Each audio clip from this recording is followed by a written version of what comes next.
प्रभु का वचन कहता है, अपने प्रभु ईश्वर का स्मरण करते रहो, वही तुम्हें संपत्ति एकत्र करने का सामर्थ्य प्रदान करता है। इसका मतलब यह है, यदि आप प्रभु को समय देंगे, प्रभु की इच्छा को जानेंगे, प्रभु से प्रार्थना करेंगे, प्रभु के साथ में आप मेल मिलाप करेंगे, प्रभु की इच्छा को जानने की कोशिश करेंगे, प्रभु के बताए हुए मार्ग पर चलेंगे, किसी का बुरा नहीं चाहेंगे, तो प्रभु आपको संपत्ति यानी धन दौलत, आपके काम के लिए, आपकी आर्थिक स्थिति को मजबूत करने का सामर्थ्य आपको ईश्वर प्रदान करता है। वचन कहता है, वही तुम्हें संपत्ति एकत्र करने का सामर्थ्य प्रदान करता है। कौन करता है? हमारा ईश्वर। आज मेरे प्यारे भाइयों और बहनों, आज कहीं ना कहीं हम इतने व्यस्त हो गए हैं हमारे कामकाज के अंदर कि हम प्रभु का नाम लेना भी उचित नहीं समझते। हमारे पास में समय ही नहीं है ईश्वर के लिए समय निकालने के लिए। हमारे पास में 5 मिनट नहीं है ईश्वर को धन्यवाद देने के लिए। हम इतने व्यस्त हो गए हैं कि काम के सिवा हमें कुछ नहीं दिखता। हम कामकाज में इतने खो गए हैं, इतने व्यस्त हो गए हैं।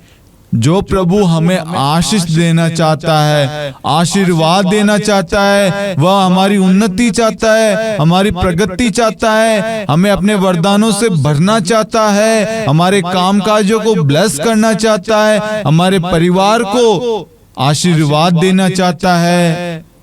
लेकिन हम उस दयालु करुणा में ईश्वर को समय नहीं देते। अपने हृदय पर हाथ रखकर एक बार सोचिए, पूछिए, क्या मैं अपने जीवन में प्रभु का स्मरण करता हूँ, प्रभु के वचन का पालन करता हूँ, प्रभु के वचन को पढ़ता हूँ?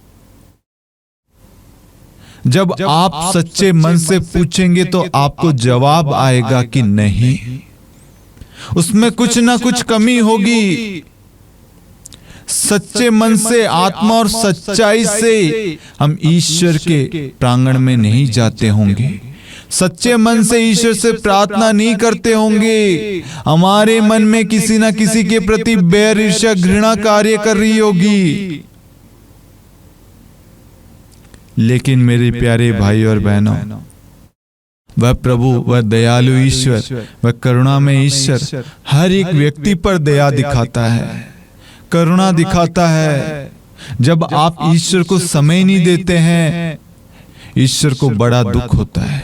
वह आपके लिए, आपके परिवार के लिए आशीर्वाद लेकर आया है। वह आप पर दया करना चाहता है, वह आपसे बात करना चाहता है। आपके वंशजों को, आपके घर को, आपके कामकाज को वह आशीर्वाद देना चाहता है। जहां कहीं पे भी आप जाते हैं, प्रभु आपको सुरक्षित और आपकी यात्रा को सफल बनाना चाहता है।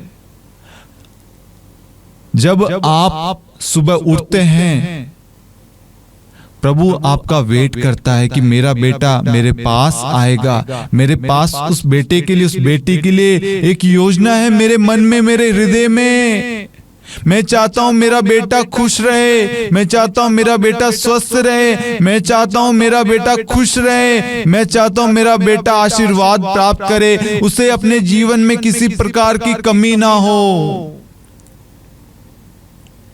सच में मेरे प्यारे भाइयों और बहनों, प्रभु बहुत दयालु है, बहुत करुणा में है। प्रभु का वचन हमें सांत्वना देता है, प्रभु का वचन हमें ढारस देता है, प्रभु का वचन हमें शांति देता है, प्रभु का वचन हमें प्रेम प्रदान करता है, एक दूसरे को प्रेम से भर देता है। प्रभु का वचन हमारे विश्वास में बढ़ोतरी करता है।